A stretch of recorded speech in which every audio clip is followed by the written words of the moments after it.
Hay una conversación que tuve hace muchos años con un hombre que cambió mi forma de entender el dinero para siempre. No era un millonario, no era un gurú, era un mecánico de mediana edad que vivía en una ciudad pequeña del medio oeste de los Estados Unidos. Nos conocimos en un seminario al que yo asistía como participante, no como conferenciante. Él se sentó a mi lado durante el almuerzo y, mientras comíamos, me dijo algo que me quedó grabado en la mente. Me dijo: Brian, yo gano exactamente lo mismo que hace 10 años. Trabajo igual de duro, tal vez más, pero mi cuenta bancaria no refleja ese esfuerzo. ¿Cómo es posible que alguien trabaje tanto y siga sin llegar a fin de mes? Y yo lo miré y en ese momento no le respondí de inmediato, porque reconocí en su pregunta algo que yo mismo había sentido años antes. Cuando dormía en mi coche y contaba monedas para comprar comida, reconocí el sonido de alguien atrapado en un ciclo que no comprende. Y lo que descubrí en los años siguientes, estudiando a los ricos, entrevistando a empresarios exitosos y trabajando con miles de personas en todo el mundo, es que ese ciclo tiene un nombre, tiene una causa y tiene una salida. Y hoy vamos a hablar de eso, porque el problema no es el esfuerzo. Nunca lo ha sido. La mayoría de las personas que conozco que están atrapadas en bajos ingresos son personas que trabajan muchísimo, se levantan temprano, llegan tarde a casa, se sacrifican, se esfuerzan. El problema no es la falta de trabajo. El problema es que están trabajando dentro de un sistema de creencias que garantiza que sin importar cuánto se esfuercen, los resultados seguirán siendo los mismos. Y eso es lo que quiero explorar contigo hoy. No te voy a dar una lista de trucos rápidos. No te voy a prometer que en 30 días serás rico. Lo que sí te voy a ofrecer es algo mucho más valioso. Una comprensión profunda de por qué estás donde estás y qué decisiones concretas pueden llevarte a donde quieres estar. Empecemos por el principio. Existe algo que llamo el ciclo de los bajos ingresos y tiene una estructura muy específica. Funciona así. Una persona gana dinero. Ese dinero se gasta casi de inmediato en necesidades y pequeños placeres. Al final del mes no queda nada y la persona concluye que necesita ganar más. Entonces trabaja más horas, tal vez consigue un pequeño aumento y el ciclo se repite, porque el gasto siempre sube para igualar al ingreso, siempre. Esto no es una casualidad. Es un fenómeno psicológico y económico que los economistas llaman la expansión del gasto y que yo llamo la trampa de la comodidad incremental. Cada vez que ganas un poco más, tu mente encuentra formas de justificar un gasto un poco mayor. Un coche ligeramente mejor, un apartamento con una habitación más, una cena un poco más cara, y así el ciclo continúa. Ahora bien, ¿por qué ocurre esto? Porque personas inteligentes, trabajadoras y con buenas intenciones quedan atrapadas en este patrón durante años, a veces durante toda su vida. La respuesta está en algo que yo llevo décadas estudiando: la programación mental. Desde que eras niño, tu mente fue absorbiendo información sobre el dinero, escuchabas conversaciones en casa, veías cómo tus padres reaccionaban cuando llegaban las facturas, escuchabas frases como el dinero no crece en los árboles, o los ricos son codiciosos, o nosotros no somos de esos. Y todas esas frases repetidas una y otra vez durante años se convirtieron en creencias, y las creencias se convierten en decisiones, y las decisiones se convierten en resultados. Y los resultados, sumados a lo largo del tiempo, se convierten en tu vida. Esto es fundamental.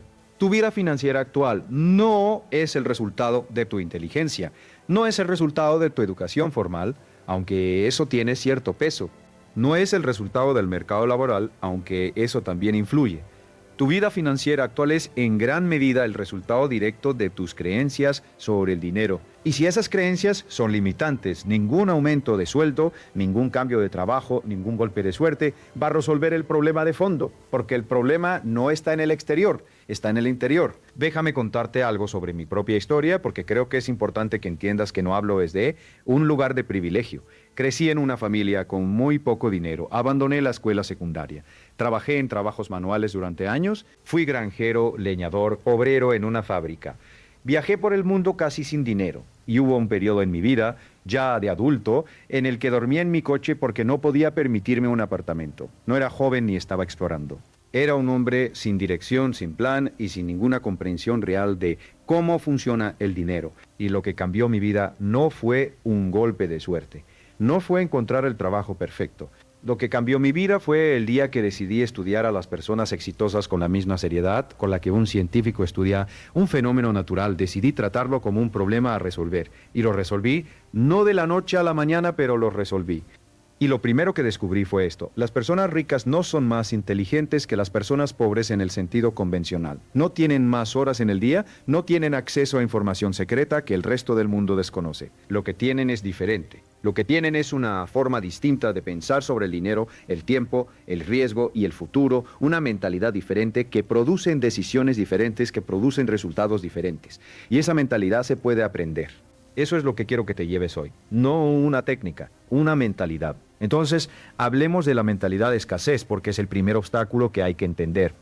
La mentalidad de escasez es una forma de ver el mundo en la que los recursos son limitados, las oportunidades son pocas y el éxito de otros amenaza tu propio éxito. Es una mentalidad que dice: si él gana más, yo gano menos. Es una mentalidad que dice: el dinero es difícil de conseguir y fácil de perder. Es una mentalidad que dice: yo no soy de los que triunfan en la vida. Y esta mentalidad no es una debilidad moral, es simplemente una programación. Una programación que fue instalada en tu mente sin tu permiso, probablemente durante la infancia, y que ha estado operando en segundo plano desde entonces. La mentalidad de abundancia, en cambio, ve el mundo de forma completamente diferente. Ve las oportunidades como ilimitadas. Ve el éxito de otros como evidencia de que el éxito es posible. Ve el dinero como un recurso que fluye hacia quienes crean valor. Ve el futuro con optimismo, no con miedo.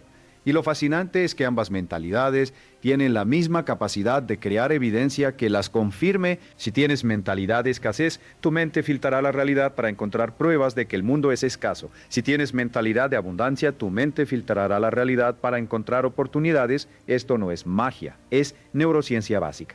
El cerebro humano tiene una capacidad limitada de procesar información, así que utiliza un filtro llamado sistema de activación reticular para decidir qué información merece atención, y ese filtro está calibrado por tus creencias. Lo que crees que es importante, lo ves. Lo que crees que no existe, no lo ves aunque esté frente a tus ojos. Recuerdo a una mujer que vino a uno de mis seminarios en México hace algunos años. Era contadora, tenía un buen trabajo, un sueldo estable y sin embargo vivía con la sensación permanente de que nunca tendría suficiente. Me dijo que cada vez que veía a alguien exitoso sentía una mezcla de admiración y resentimiento. Admiración porque quería lo que ellos tenían y resentimiento porque creía que esas personas tenían algo que ya nunca tendría. Trabajamos juntos durante ese seminario y lo que descubrimos es que su creencia central sobre el dinero era esta: el dinero se consigue a través del sacrificio y el sufrimiento, y si no estás sufriendo, no te lo mereces. Puedes ver cómo una creencia así puede sabotear cualquier intento de crear riqueza. Porque si en el fondo crees que no te mereces el dinero a menos que estés sufriendo, inconscientemente vas a tomar decisiones que te mantengan en ese estado de sufrimiento, vas a rechazar oportunidades, vas a autosabotear proyectos que van bien, vas a gastar el dinero que llega antes de que pueda acumularse. Esto me lleva al segundo principio que quiero explorar contigo: la relación entre la autoestima y los ingresos. Hay una correlación directa entre cuánto crees que vales y cuánto dinero ganas. No es perfecta, hay excepciones, pero como tendencia general es extraordinariamente consistente. Las personas con alta autoestima tienden a pedir más por su trabajo, a negociar mejor sus contratos, a buscar oportunidades más grandes, a persistir más tiempo ante los obstáculos. Las personas con baja autoestima tienden a aceptar lo primero que se les ofrece, a no pedir aumentos por miedo al rechazo, a conformarse con menos de lo que merecen. Y la autoestima, al igual que las creencias sobre el dinero, se puede trabajar, se puede cambiar. No de la noche a la mañana, pero con práctica consistente se puede transformar. Una de las herramientas más poderosas que conozco para mejorar la autoestima es lo que yo llamo el principio de los logros acumulados. Funciona así: cada vez que estableces una meta, por pequeña que sea, y la cumples, tu cerebro registra ese éxito. Y cada éxito registrado aumenta ligeramente tu confianza en tu capacidad de lograr cosas. Con el tiempo, esa confianza se acumula y se convierte en una autoestima sólida. Por eso siempre digo, empieza con metas pequeñas. No porque las metas grandes no importen, sino porque necesitas construir el músculo de la ejecución antes de levantar pesos pesados. Empieza con algo que puedas lograr esta semana. Luego, algo que puedas lograr este mes. Y así, paso a paso, construye la evidencia interna de que eres capaz. Ahora quiero hablar de algo que considero uno de los errores financieros más comunes y más devastadores que comete la gente: la confusión entre ingreso y riqueza. Esto es crítico. El ingreso es lo que entra, la riqueza es lo que se queda. Son dos cosas completamente diferentes. Conozco personas que ganan $100,000 al año y tienen cero riqueza. Y conozco personas que ganan $30,000 al año y han acumulado una riqueza considerable. La diferencia no está en cuánto entra, está en qué porcentaje de lo que entra se convierte en activos. Un activo es algo que genera dinero que mantiene su valor con el tiempo, una casa que se aprecia, un negocio que produce ingresos, acciones de empresas sólidas, habilidades que te permiten generar más ingresos. Un pasivo es lo contrario, algo que consume dinero sin generar nada a cambio, un coche caro que se deprecia. Deudas de consumo, suscripciones que no usas. El error que comete la mayoría de las personas es confundir los pasivos con los activos. Compran un coche nuevo y lo llaman una inversión. Compran ropa de diseñador y lo llaman construir su imagen. Se van de vacaciones caras y lo llaman invertir en experiencias. Y no digo que estas cosas estén mal en sí mismas. El problema es cuando se hacen con dinero que debería estar construyendo activos y cuando se hacen antes de tener una base financiera sólida. La regla que los ricos conocen y los pobres ignoran es esta. Primero paga a ti mismo. Antes de pagar el alquiler, antes de pagar las facturas, antes de gastar en cualquier otra cosa, aparta un porcentaje de tus ingresos para ti mismo, para tus activos, para tu futuro. Este concepto no es nuevo. Fue popularizado por George Clason en su libro El hombre más rico de Babilonia, escrito hace casi un siglo. Y sin embargo, la mayoría de las personas todavía no lo practica. ¿Por qué? Porque va en contra de nuestro instinto natural de satisfacer las necesidades inmediatas antes que las futuras. Nuestro cerebro está programado para el corto plazo, para la supervivencia inmediata. Y en el mundo moderno, donde vivimos relativamente seguros, esa programación se convierte en un obstáculo financiero. La regla que yo enseño es sencilla: aparta el 10% de cada ingreso que recibes, sin excepciones desde el primer día. No importa si estás en deuda. No importa si el mes fue difícil. No importa si crees que ese 10% no va a hacer ninguna diferencia. Lo que importa es el hábito, porque el hábito de guardar es más poderoso que la cantidad que guardas. Una persona que guarda el 10% de un ingreso pequeño durante años desarrolla un músculo financiero que le permitirá manejar mucho más dinero cuando llegue. Una persona que gasta el 100% de un ingreso grande, cuando ese ingreso desaparezca, quedará con nada.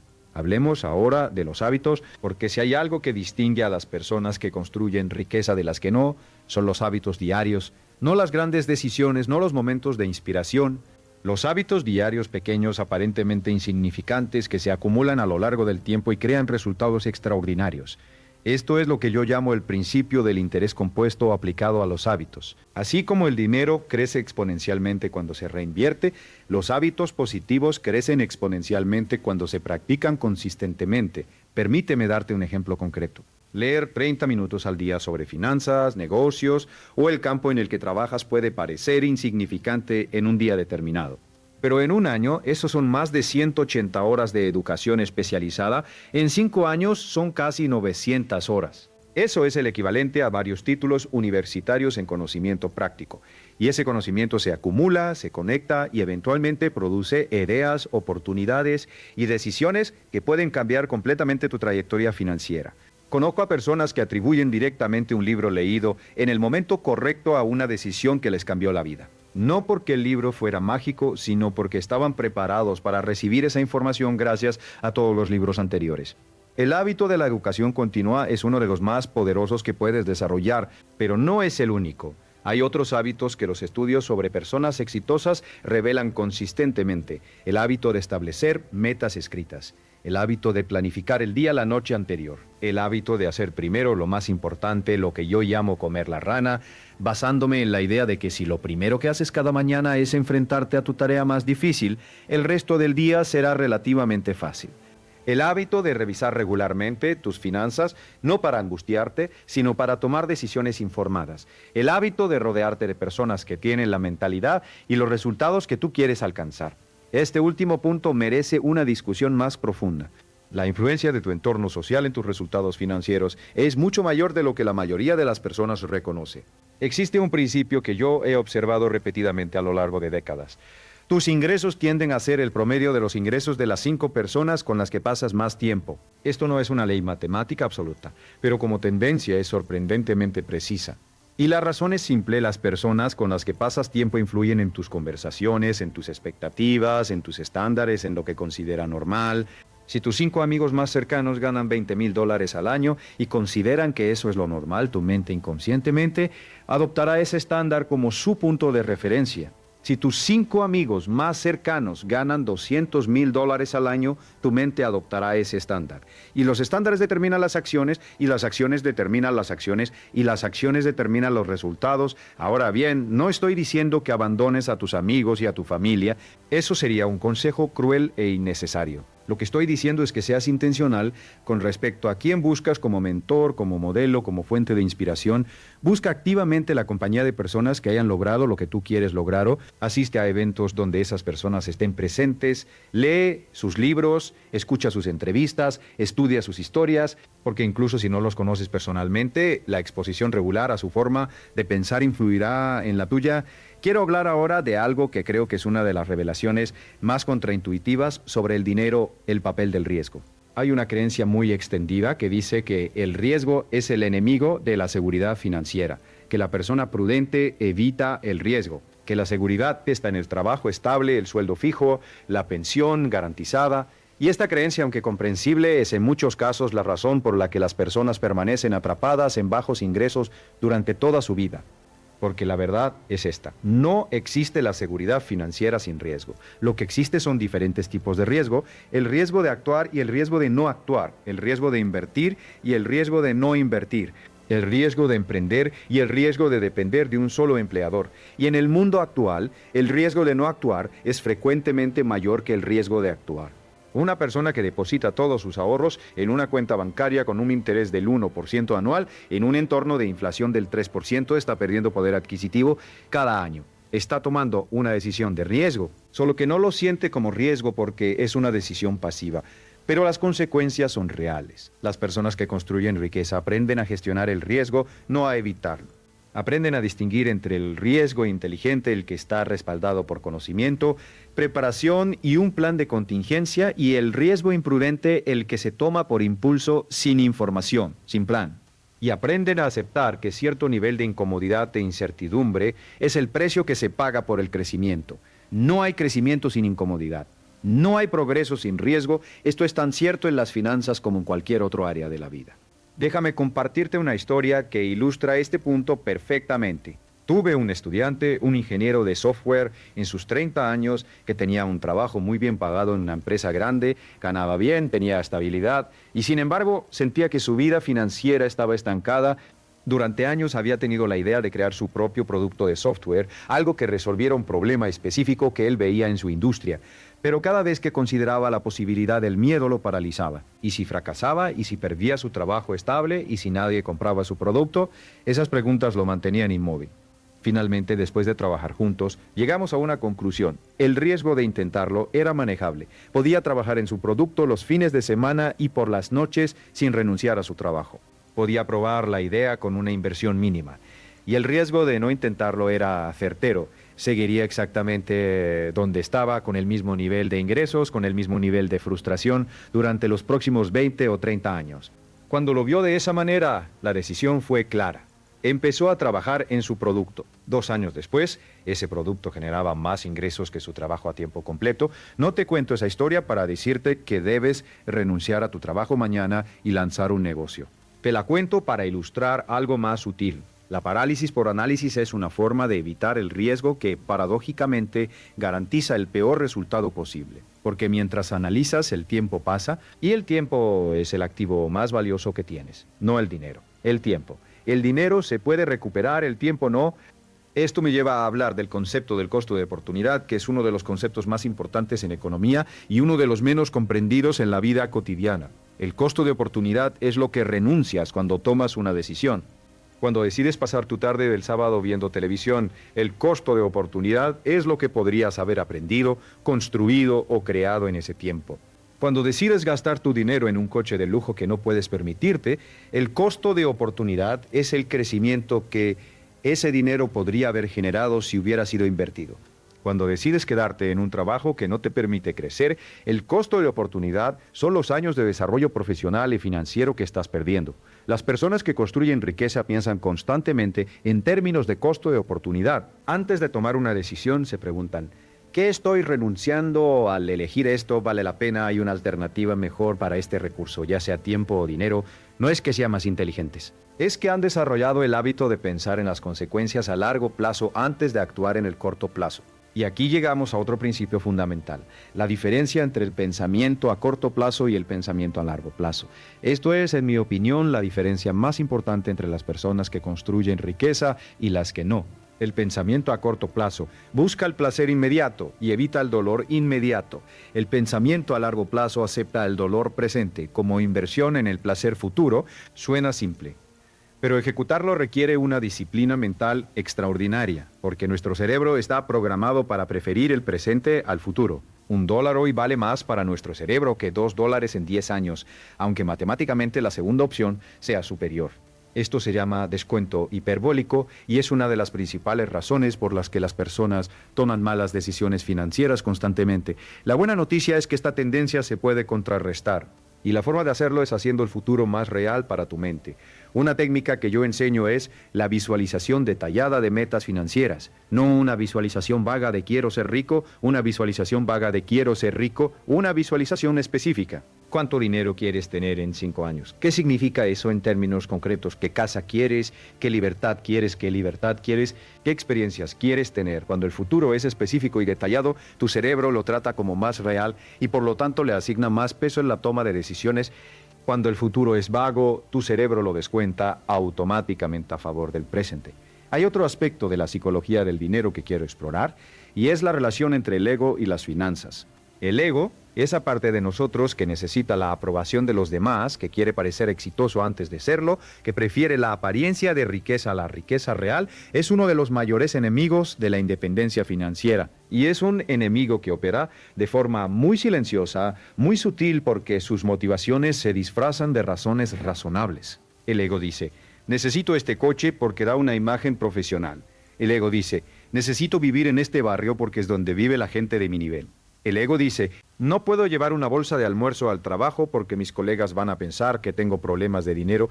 Y el resultado de escuchar al ego es que gastas dinero que no tienes para impresionar a personas que probablemente no tienes, para impresionar a personas que probablemente no están tan atentas a ti como crees. Existe un estudio fascinante en el que se preguntó a personas cuánto creían que sus amigos y conocidos pensaban en ellas. La respuesta promedio fue que los demás pensaban en ellas mucho más de lo que realmente era el caso.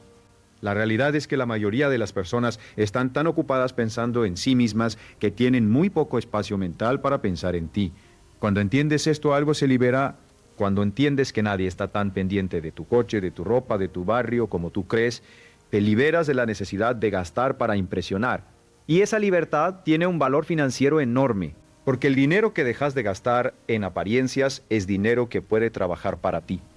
Esto me lleva a hablar de una de las personas más ricas del mundo, Warren Buffett, no porque quiera que seas Warren Buffett, sino porque su historia ilustra un punto que considero crucial. Buffett vive en la misma casa que compró en 1958, conduce coches modestos, come en McDonald's cuando está de viaje. No porque no pueda permitirse más, sino porque aprendió hace décadas que el nivel de vida no determina el nivel de felicidad y que cada dólar gastado en consumo es un dólar que no está generando más dólares.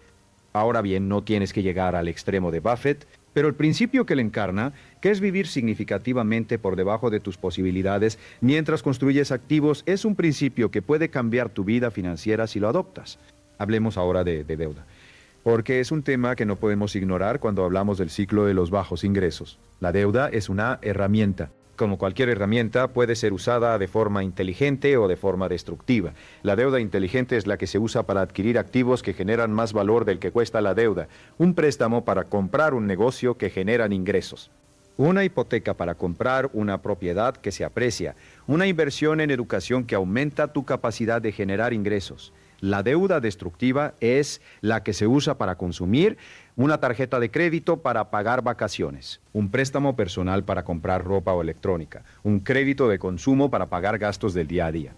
El problema es que la industria financiera es extraordinariamente hábil en hacer que la deuda destructiva parezca accesible, incluso deseable. Las tarjetas de crédito se ofrecen con puntos, con millas, con recompensas.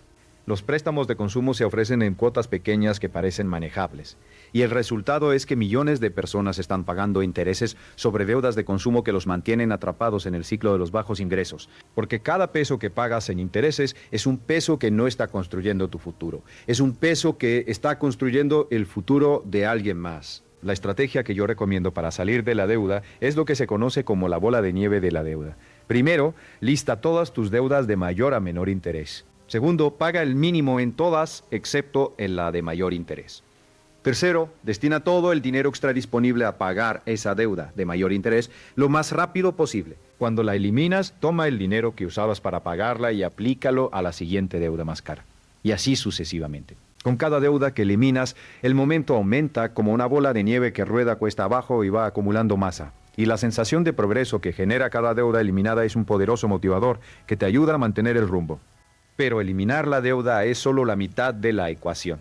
La otra mitad es no volver a acumularla.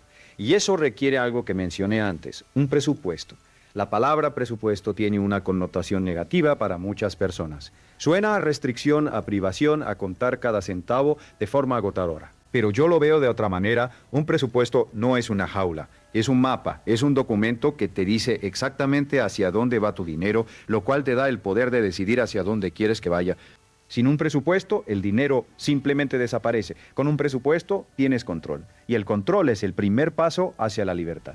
El presupuesto más simple que conozco funciona con la regla del 50, 30, 20, 50, 20, 50% de tus ingresos para necesidades básicas. Alquiler, comida, transporte, servicios.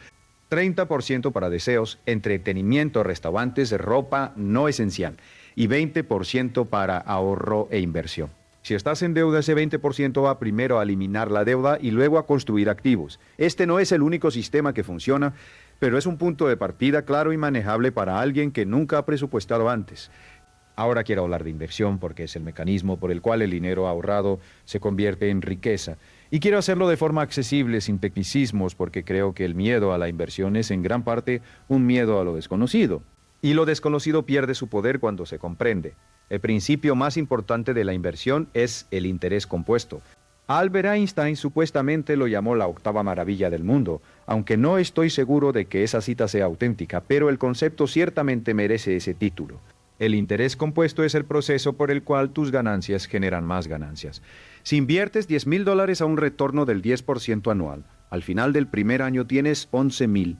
Al final del segundo año, ese 11,000 genera otro 10%, así que tienes 12,100, y así sucesivamente. En 20 años, esos $10,000 se habrán convertido en casi 67,000 sin que hayas añadido un centavo adicional.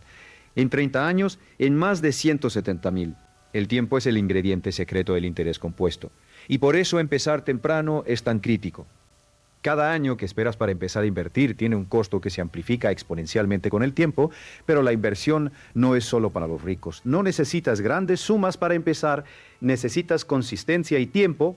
Una persona que invierte $100 al mes durante 40 años a un retorno promedio del 8%, que es aproximadamente el retorno histórico promedio del mercado de valores a largo plazo, terminará con más de $300,000. $100 al mes. Eso es menos de $4 al día.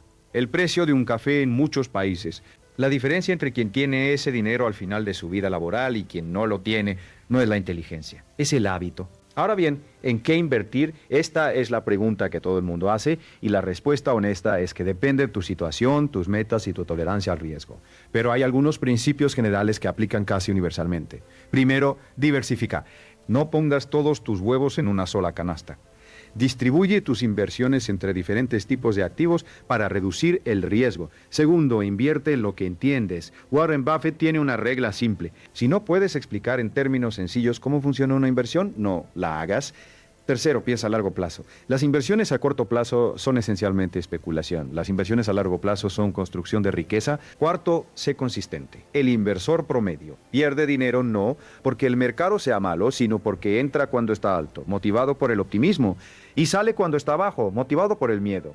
La estrategia de invertir una cantidad fija regularmente, independientemente de las condiciones del mercado, se llama promedio del costo en dólares y ha demostrado ser una de las estrategias más efectivas para el inversor no profesional. Quiero hablar ahora de algo que considero fundamental y que pocas personas consideran una inversión. Invertir en ti mismo, en tu educación, en tus habilidades, en tu salud, en tu red de contactos. Esta es, en mi experiencia, la inversión con el mayor retorno posible. Porque el activo más valioso que tienes no es tu casa, no es tu cuenta bancaria, no es tu negocio, eres tú Tu capacidad de pensar, de crear, de resolver problemas, de relacionarte con otros, de aprender y adaptarte. Esa capacidad es lo que genera todos los demás activos. Cuando inviertes en mejorar tus habilidades, estás aumentando tu valor en el mercado y en un mercado libre tu ingreso tiende a ser proporcional a tu valor percibido. La persona que tiene habilidades raras y valiosas puede cobrar más por su trabajo. La persona que tiene habilidades comunes y fácilmente reemplazables tiene poco poder de negociación. Por eso, una de las preguntas más importantes que puedes hacerte regularmente es esta. ¿Qué habilidad, si la desarrollara en el próximo año, aumentaría significativamente mi valor en el mercado? Y luego invertir tiempo, energía y dinero en desarrollar esa habilidad. Esto me lleva a hablar de la especialización versus la generalización, que es un debate que surge frecuentemente cuando hablo con personas que quieren mejorar sus ingresos. Y mi perspectiva es esta: en las etapas tempranas de tu carrera, la amplitud es valiosa. Aprender muchas cosas te da contexto, te ayuda a conectar ideas de diferentes campos y te hace más adaptable. Pero a medida que avanzas, la especialización profunda en un área de alto valor es generalmente el camino hacia los ingresos más altos. Los especialistas cobran más que los generalistas. El médico especialista cobra más que el médico general. El abogado especializado en un área específica cobra más que el abogado generalista. El consultor con una expertise muy específica cobra más que el consultor que hace un poco de todo. Pero hay una matiz importante aquí: la especialización más poderosa no es la que te convierte en el mejor técnico de tu campo. Es la que te convierte en alguien que puede combinar habilidades técnicas con habilidades de comunicación, liderazgo y pensamiento estratégico. El programador que también puede hablar con clientes y entender sus necesidades vale mucho más que el programador que solo sabe programar. El contador que puede explicar las finanzas de forma clara y tomar decisiones estratégicas vale mucho más que el contador que solo hace números. Las habilidades blandas, como se las llama, son en realidad esas habilidades más duras de desarrollar y las más valiosas en el mercado. Hablemos ahora de algo que a menudo se ignora en las conversaciones sobre dinero y riqueza: el papel de la salud. Tu salud es tu fundamento. Sin salud, nada de lo demás importa. Y sin embargo es frecuente ver a personas que sacrifican su salud en la búsqueda de dinero, para luego tener que gastar ese dinero en recuperar la salud. Es una ironía cruel. La persona que no duerme suficiente porque trabaja demasiado, que no hace ejercicio porque no tiene tiempo, que come mal porque es más rápido y más barato, esa persona está erosionando el activo más fundamental que tiene. Está disminuyendo su capacidad cognitiva, su energía, su creatividad, su resiliencia emocional, todo lo que necesitas para tomar buenas decisiones y ejecutar con efectividad. Yo he hablado con cientos de empresarios y ejecutivos exitosos a lo largo de los años, y hay una constante que aparece en casi todos. Cuidan su salud con la misma disciplina con la que cuidan sus negocios. Se ejercitan regularmente, duermen suficiente, cuidan su alimentación, no porque sean perfectos, sino porque han aprendido que su rendimiento profesional está directamente vinculado a su bienestar físico. Y tienen razón. La neurociencia moderna lo confirma. El ejercicio regular mejora la función cognitiva, reduce el estrés, mejora el estado de ánimo y aumenta la energía. El sueño suficiente consolida el aprendizaje, mejora la toma de decisiones y regula las emociones. Una alimentación adecuada proporciona la energía y los nutrientes que el cerebro necesita para funcionar al máximo. Así que cuando hablo de hábitos que construyen riqueza, incluyo los hábitos de salud. No como una cuestión de vanidad o de virtud moral, sino como una cuestión de rendimiento. Si quieres pensar con más claridad, tomar mejores decisiones, tener más energía para ejecutar tus planes, cuida tu cuerpo, es la base sobre la que todo lo demás se construye. Quiero ahora hacer una pausa y hablar de algo que creo que es el mayor obstáculo interno que enfrentan las personas que quieren cambiar su situación financiera: el miedo al fracaso, y más específicamente el miedo a intentar algo y no lograrlo, Este miedo es tan poderoso que paraliza a personas brillantes, talentosas y trabajadoras. Las mantiene en su zona de confort, que en muchos casos es una zona de incomodidad conocida, que prefieren a la incomodidad desconocida del intento. Lo que he aprendido sobre el fracaso en mis décadas de trabajo con personas exitosas es esto: el fracaso no es lo opuesto al éxito. El fracaso es parte del proceso del éxito. Todas las personas que conozco que han logrado algo significativo han fracasado múltiples veces en el camino. La diferencia entre ellas y las personas que se rinden no es que fracasaron menos, es que interpretaron el fracaso de forma diferente. En lugar de ver el fracaso como evidencia de que no son capaces, lo vieron como información, como retroalimentación, como una oportunidad para ajustar el enfoque y volver a intentarlo con más conocimiento. Hay un concepto que me parece muy útil aquí, que es la diferencia entre una mentalidad fija y una mentalidad de crecimiento, términos acuñados por la psicóloga Carol Dweck. Una persona con mentalidad fija cree que sus capacidades son fijas, que naciste con cierto nivel de inteligencia, talento o habilidad y que ese nivel no puede cambiar significativamente. Por lo tanto, el fracaso es una amenaza, porque confirma que no eres suficientemente capaz. Una persona con mentalidad de crecimiento cree que las capacidades se desarrollan a través del esfuerzo y el aprendizaje. Por lo tanto, el fracaso es una oportunidad de aprendizaje, no una sentencia sobre su valor como persona. La mentalidad de crecimiento es esencial para el éxito financiero, porque construir riqueza requiere intentar cosas que no has intentado antes, requiere aprender habilidades que no tienes, requiere tomar decisiones en condiciones de incertidumbre. Y todas esas cosas implican la posibilidad de fracasar. Si el fracaso te paraliza, nunca podrás avanzar. Si el fracaso te enseña, cada intento te lleva más cerca de tu meta. Una práctica concreta que recomiendo para desarrollar la mentalidad de crecimiento es llevar un diario de aprendizaje. Cada vez que algo no sale como esperabas, en lugar de concluir, soy un fracasado o esto no funciona, escribe, ¿qué pasó? ¿Por qué pasó? ¿Qué aprendí de esto? ¿Qué haría diferente la próxima vez? Esta práctica transforma el fracaso de una experiencia emocional paralizante en un proceso cognitivo productivo. Y con el tiempo desarrollas la capacidad de aprender rápidamente de los errores, que es una de las habilidades más valiosas que cualquier persona puede tener. Ahora quiero hablar de algo que considero uno de los principios más profundos sobre la riqueza y que tiene que ver con la relación entre el dar y el recibir.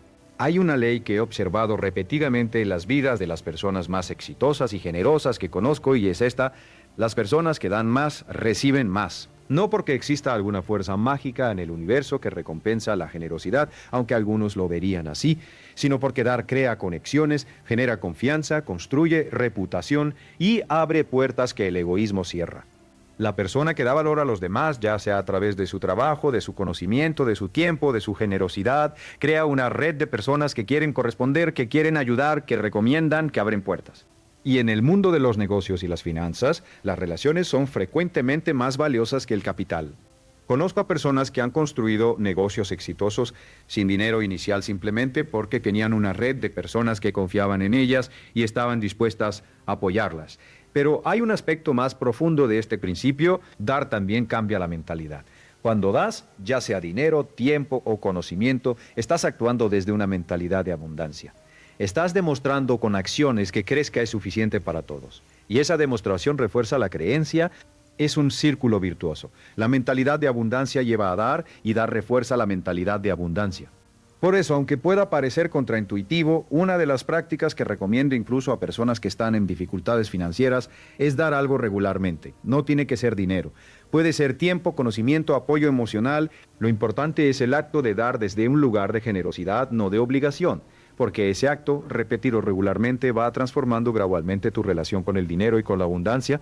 Quiero ahora hablar de algo muy práctico: cómo aumentar tus ingresos, porque todo lo que hemos hablado hasta ahora, la mentalidad, los hábitos, la gestión del dinero, es fundamental, pero también es verdad que a ciertos niveles de ingreso, por más que optimices tus gastos y tus hábitos, el margen de maniobra es limitado. Hay un límite de cuánto puedes ahorrar si tus ingresos son muy bajos. Así que en algún momento la ecuación requiere también aumentar los ingresos. Hay 3 formas principales de aumentar tus ingresos. La primera es aumentar tu valor en tu trabajo actual. Esto significa desarrollar habilidades que te hagan más valioso para tu empleador, tomar más responsabilidades, producir resultados más visibles y luego negociar activamente tu compensación. Muchas personas esperan que su jefe les ofrezca un aumento. Los que construyen riqueza aprenden a pedir y a justificar ese aumento con evidencia concreta de valor creado. La segunda forma es cambiar a un trabajo o carrera que pague más. Esto puede requerir educación adicional, reentrenamiento o simplemente la decisión de explorar mercados laborales que no has considerado. Hay campos que pagan significativamente más que otros y en muchos casos la barrera de entrada es menor de lo que parece. La tecnología, las finanzas, las ventas, la consultoría son campos donde personas autodidactas han construido carreras muy bien remuneradas. La tercera forma, y la que tiene el mayor potencial a largo plazo, es crear fuentes de ingreso adicionales, un negocio paralelo. una inversión que genera ingresos pasivos, habilidades que puedes ofrecer de forma freelance fuera de tu trabajo principal, contenido digital que genera ingresos mientras duermes. La idea de los ingresos pasivos, dinero que se genera sin que tengas que intercambiar tiempo por él directamente, es uno de los conceptos más poderosos en la construcción de riqueza, porque el tiempo es limitado. Solo hay 24 horas en un día y necesitas dormir en algunas de ellas, pero el dinero puede trabajar las 24 horas si está bien colocado. No te voy a decir que crear ingresos pasivos es fácil, no lo es.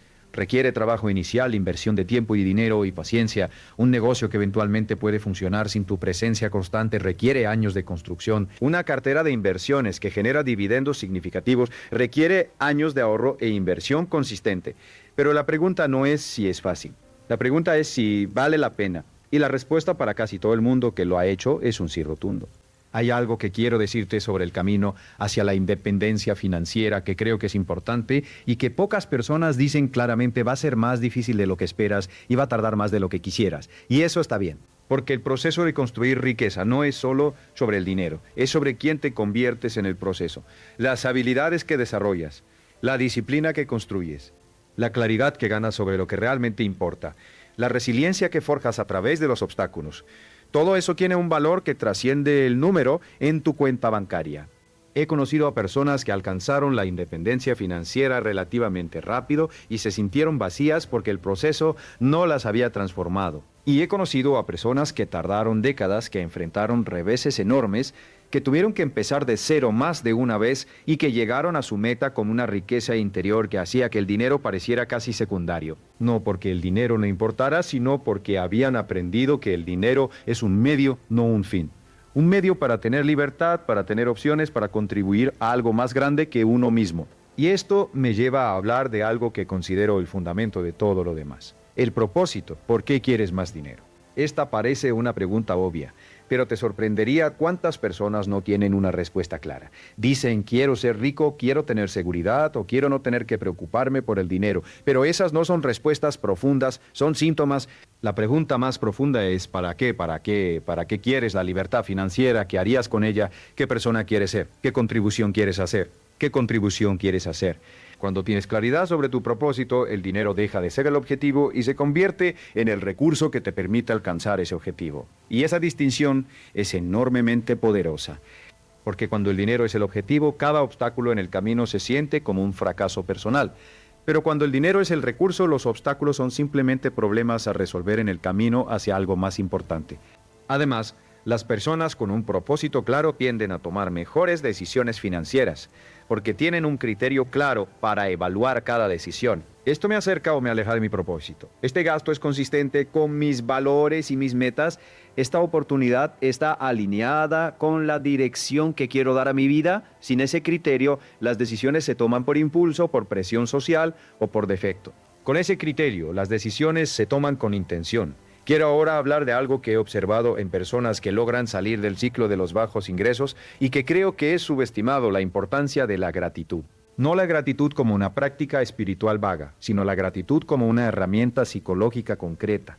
La investigación en psicología positiva ha demostrado consistentemente que las personas que practican la gratitud regularmente tienen mayor bienestar emocional, mayor resiliencia ante el estrés, mejores relaciones y, curiosamente, mayor motivación para lograr metas futuras. ¿Por qué la gratitud ayuda a construir riqueza? Porque la gratitud ancla tu mente en lo que tienes, no en lo que te falta. Y desde ese lugar de suficiencia relativa es más fácil tomar decisiones racionales, ver oportunidades y actuar con confianza. La mente ansiosa, que está constantemente enfocada en la escasez, en lo que falta, en lo que podría salir mal, toma peores decisiones. Se paraliza más fácilmente. Se rinde antes. Una práctica simple que recomiendo es escribir cada mañana 3 cosas por las que estás agradecido, específicamente relacionadas con tu situación financiera y con tus capacidades. No estoy agradecido por mi familia en términos generales, sino estoy agradecido por tener un trabajo que me proporciona ingresos estables mientras construyo algo más. O estoy agradecido por haber aprendido hoy algo nuevo sobre inversión. O estoy agradecido por haber tenido la disciplina de apartar mi 10% este mes. A pesar de que fue un mes difícil, esta práctica, repetida diariamente, va recalibrando tu mente hacia la abundancia y la posibilidad. Llegamos ahora a un tema que quiero tratar con especial cuidado: la comparación Vivimos en una era de comparación sin precedentes. Las redes sociales nos presentan constantemente una versión curada y embellecida de la vida de los demás. Y el efecto psicológico es devastador para muchas personas. Ven los coches, las casas, las vacaciones, los restaurantes de otros y concluyen que están atrasados, que no son suficientes, que deberían tener más. Y esa conclusión los lleva a tomar decisiones financieras impulsadas por la comparación, comprando cosas que no necesitan con dinero que no tienen para impresionar a personas que no les importan tanto como creen. La trampa de la comparación es especialmente peligrosa porque lo que ves en las redes sociales es, en la mayoría de los casos, una ilusión. Las personas muestran sus mejores momentos, no sus deudas. Muestran sus vacaciones, no sus facturas. Muestran sus coches nuevos, no los préstamos que los financian. Hay estudios que sugieren que una proporción significativa de las personas que aparentan un alto nivel de vida están, en realidad, en una situación financiera precaria. Están viviendo de deuda para mantener una imagen. El antídoto para la trampa de la comparación es lo que yo llamo la comparación vertical en lugar de la horizontal. La comparación horizontal es compararte con otros en tu entorno social. La comparación vertical es compararte con tu yo del pasado. Estás mejor hoy que hace un año. Has aprendido más, has ahorrado más, has reducido tus deudas, has mejorado tus habilidades. Si la respuesta es sí, estás en el camino correcto, independientemente de dónde estén los demás. Tu carrera es tuya, tu ritmo, tu punto de partida es tuyo. Quiero hablar ahora de algo que considero uno de los mayores aceleradores de la riqueza, la capacidad de vender. No en el sentido de ser un vendedor de coches usados con técnicas manipuladoras, sino en el sentido más amplio de la palabra, la capacidad de comunicar valor de forma persuasiva. Todos vendemos constantemente, vendemos nuestras ideas en reuniones, vendemos nuestra candidatura en entrevistas de trabajo, vendemos nuestra visión a posibles socios o inversores, vendemos nuestros servicios a clientes. La persona que puede hacer esto bien tiene una ventaja enorme en el mercado. La venta efectiva no es manipulación, es comprensión. Es entender qué necesita la otra persona, qué problemas tiene, qué resultados quiere, y luego comunicar claramente cómo lo que ofreces puede ayudarla a conseguir esos resultados. Es empatía aplicada al intercambio de valor, y es una habilidad que se puede aprender. He visto a personas extremadamente introvertidas y tímidas convertirse en vendedores excepcionales porque aprendieron a escuchar bien, a hacer las preguntas correctas y a comunicar con claridad. Si hay una habilidad que recomendaría a cualquier persona que quiera aumentar sus ingresos, independientemente de su campo, es esta: aprende a vender, toma cursos, lee libros, practica, porque la persona que puede vender nunca estará sin trabajo, nunca estará sin oportunidades y siempre tendrá la capacidad de crear ingresos incluso en las circunstancias más difíciles. Llegamos ahora a un momento importante de esta conversación y quiero hacer una pausa para pedirte algo. Quiero pedirte que te hagas una pregunta honesta. Una pregunta que puede ser incómoda, pero que es necesaria. La pregunta es esta: ¿qué parte de tu situación financiera actual es el resultado de tus propias decisiones, no de las circunstancias externas, no de la economía, no de tu familia, no de la mala suerte, de tus propias decisiones? Sé que esto puede sonar duro. Y quiero ser claro, no estoy negando que las circunstancias importan. Las circunstancias importan enormemente. Nacer en pobreza es una desventaja real. Crecer sin acceso a educación de calidad es una desventaja real. Vivir en un país con instituciones débiles es una desventaja real. No voy a minimizar eso, pero dentro de cualquier conjunto de circunstancias siempre hay un margen de decisión. Siempre hay algo que puedes hacer diferente. Y es en ese margen donde reside tu poder. El hábito de asumir responsabilidad personal por tus resultados, de buscar siempre lo que puedes hacer tú en lugar de esperar que las circunstancias cambien, es uno de los hábitos más poderosos que puedes desarrollar. No porque seas responsable de todo lo que te pasa, sino porque es el único lugar donde tienes control real. Puedes esperar que el Warrior cambie las políticas, puedes esperar que la economía mejore, puedes esperar que tu jefe te reconozca, o puedes decidir qué harás tú hoy con lo que tienes. Y esa decisión tomada consistentemente produce resultados que la espera nunca producirá. Hay un concepto que me gusta mucho y que creo que encapsula bien esta idea, el locus de control. El psicólogo Julian Rotter identificó que las personas difieren en sí creen que los resultados de su vida están determinados principalmente por factores eternos, sus propias decisiones y acciones, o por factores externos, la suerte, el destino, las circunstancias. Las personas con locus de control interno tienden a tomar más iniciativa, a persistir más ante los obstáculos, a aprender más de sus errores y a lograr mejores resultados en casi todos los ámbitos de la vida, incluyendo el financiero. Las personas con locus de control externo tienden a sentirse víctimas de las circunstancias, a esperar que algo externo cambie y a atribuir sus fracasos a factores fuera de su control. Lo fascinante es que el locus de control se puede cambiar. No es fijo, con práctica intencional, con el hábito de preguntarse ¿qué puedo hacer yo en esta situación? En lugar de ¿por qué me pasa esto a mí?, puedes gradualmente mover tu locus de control hacia el interior. Y ese cambio tiene consecuencias profundas en todos los aspectos de tu vida. Quiero hablar ahora de algo que considero uno de los errores más costosos que cometen las personas que intentan mejorar su situación financiera: la búsqueda del atajo. Vivimos en una cultura de la inmediatez que nos ha convencido de que debe haber una forma rápida de lograr cualquier cosa. Y en el ámbito financiero, esta creencia es especialmente peligrosa, porque los atajos financieros, los esquemas de enriquecimiento rápido, las inversiones que prometen retornos extraordinarios, en poco tiempo, los negocios que prometen ingresos pasivos desde el primer mes casi siempre terminan mal, no porque sea imposible ganar dinero rápido en algunos casos, sino porque la búsqueda del atajo refleja una mentalidad que es fundamentalmente incompatible con la construcción de riqueza sostenible. La mentalidad del atajo dice: quiero los resultados sin el proceso. Y los resultados sin el proceso son frágiles, porque si no has desarrollado las habilidades, los hábitos y la mentalidad que normalmente se desarrollan a través del proceso, no sabrás cómo mantener lo que ganaste, ni cómo recuperarte cuando lo pierdas. Hay un estudio fascinante sobre ganadores de lotería que ilustra esto perfectamente. La mayoría de las personas que ganan grandes sumas en la lotería terminan en peor situación financiera 5 o 10 años después que antes de ganar.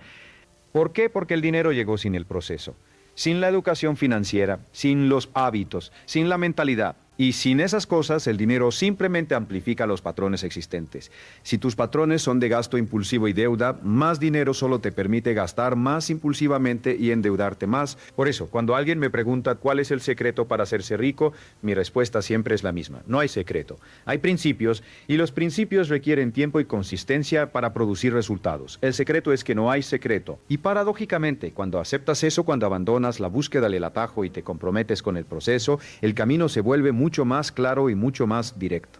Quiero ahora hablar de algo que creo que es particularmente relevante para las personas que están empezando desde cero o desde una posición muy difícil: la importancia de las victorias pequeñas. Cuando estás en una situación financiera difícil, la brecha entre donde estás y donde quieres estar puede parecer tan grande que la meta parece inalcanzable. Y esa percepción de inalcanzabilidad puede ser paralizante. La solución es reducir el horizonte. En lugar de pensar en el objetivo final, que puede estar a 10 o 20 años de distancia, enfócate en la próxima victoria pequeña. Puedes ahorrar $100 este mes, puedes reducir una deuda en $50, puedes aprender una nueva habilidad esta semana, puedes tener una conversación con alguien que está donde tú quieres estar. Cada victoria pequeña, por insignificante que parezca, es evidencia de que el cambio es posible, es combustible para continuar, y las victorias pequeñas se acumulan. Recuerdo haber leído sobre un hombre que estaba en una deuda de $80,000, sin trabajo estable, con una familia que mantener. En lugar de paralizarse ante la magnitud del problema, decidió enfocarse en lo que podía hacer hoy. Ese día hizo una lista de todas sus deudas. Al día siguiente llamó a sus acreedores para negociar tasas de interés más bajas. La semana siguiente empezó a buscar trabajo activamente. Al mes siguiente consiguió un trabajo. 6 meses después había empezado a pagar sus deudas sistemáticamente. 5 años después, estaba libre de deuda y había empezado a invertir, no porque tuviera un plan perfecto desde el principio, sino porque tomó la primera acción y luego la siguiente. Y esto me lleva a uno de los principios que considero más importantes de todos: la acción imperfecta supera a la inacción perfecta. Siempre. La persona que empieza a invertir con una estrategia imperfecta hoy estará en mejor posición en 10 años que la persona que espera tener la estrategia perfecta antes de empezar. La persona que empieza un negocio con un plan incompleto aprenderá más en 6 meses de operación que en 2 años de planificación. La persona que empieza a ahorrar el 5% de sus ingresos, aunque sabe que debería ser el 10%, está construyendo el hábito que eventualmente le permitirá ahorrar el 10%. La perfección es el enemigo del progreso. Y el progreso, aunque sea lento e imperfecto, es infinitamente superior a la parálisis perfectamente justificada. Quiero hacer ahora algo diferente. Quiero hablarte directamente, no como conferenciante a audiencia, sino como alguien que ha estado donde posiblemente tú estás ahora y que sabe lo que se siente. Sé lo que es mirar tu cuenta bancaria y sentir ese nudo en el estómago. Sé lo que es trabajar duro y no ver los resultados que esperabas. Sé lo que es sentir que el sistema está diseñado para que otros ganen y tú pierdas. Y sé lo que es dudar de ti mismo, preguntarte si realmente tienes lo que se necesita para cambiar tu situación. Y lo que quiero decirte es esto: tienes lo que se necesita. No porque seas especial en algún sentido mágico, sino porque eres humano y los humanos tienen una capacidad extraordinaria de aprender, adaptarse y crecer. La historia de la humanidad es la historia de personas ordinarias que hicieron cosas extraordinarias porque decidieron que era posible y actuaron en consecuencia. Tú tienes esa misma capacidad, pero necesitas tomar una decisión real, no una aspiración vaga, una decisión que diga: a partir de hoy voy a tomar en serio mi educación financiera, voy a empezar a ahorrar, aunque sea un poco, voy a trabajar en mi mentalidad, voy a buscar formas de aumentar mi valor en el mercado, voy a ser intencional con mi tiempo y mi dinero. Y voy a persistir, aunque los resultados tarden en llegar. Esa decisión tomada con seriedad y seguida de acción consistente puede cambiar el curso de tu vida, no de la noche a la mañana, pero con el tiempo de forma tan profunda que mirarás hacia atrás y apenas reconocerás la persona que eras antes de tomarla. Hay un último principio que quiero compartir contigo antes de cerrar esta conversación y es este: la riqueza no es un destino, es una dirección. No es un número en tu cuenta bancaria que, una vez alcanzado, te garantiza la felicidad y la satisfacción para siempre. Es una dirección en la que te mueves cuando tomas decisiones alineadas con tus valores, cuando desarrollas tus habilidades, cuando cuidas tus relaciones, cuando contribuyes a algo más grande que tú mismo. Las personas más ricas que conozco en el sentido más amplio de la palabra no son necesariamente las que tienen más dinero, son las que tienen más libertad. Libertad de tiempo, libertad de elección, libertad de expresar quiénes son a través de su trabajo y su vida. Y esa libertad se construye ladrillo a ladrillo, decisión a decisión, hábito a hábito a lo largo del tiempo. Así que te dejo con esto. No con una lista de pasos que seguir, aunque hemos hablado de muchos, no con una promesa de resultados garantizados, porque nadie puede garantizarte eso. Te dejo con una pregunta, una sola pregunta que quiero que te lleves contigo y que te hagas regularmente. La decisión que estoy tomando ahora, ya sea sobre mi tiempo, mi dinero, mi energía, me acerca o me aleja de la persona que quiero ser y la vida que quiero vivir. Esa pregunta, hecha con honestidad y respondida con valor, es más poderosa que cualquier técnica financiera que yo pueda enseñarte, porque es la pregunta que calibra tu brújula interna, la que te mantiene en dirección cuando el camino se pone difícil. La que te recuerda por qué empezaste cuando tienes ganas de rendirte. El ciclo de los bajos ingresos se puede romper, no es inevitable, no es permanente, no es tu destino. Es un patrón y los patrones se pueden cambiar. Con conocimiento, con decisión, con hábitos consistentes y con la disposición a convertirte en la persona que puede crear y mantener la vida que deseas. Yo lo hice, miles de personas que han trabajado conmigo lo han hecho y tú puedes hacerlo también. El momento de empezar no es mañana, no es cuando las condiciones sean perfectas, no es cuando tengas más tiempo o más dinero o más seguridad. El momento de empezar es ahora, con lo que tienes, donde estás, porque lo que tienes y donde estás es exactamente suficiente para dar el primer paso. Y el primer paso es todo lo que necesitas en este momento. Da ese paso, el resto vendrá.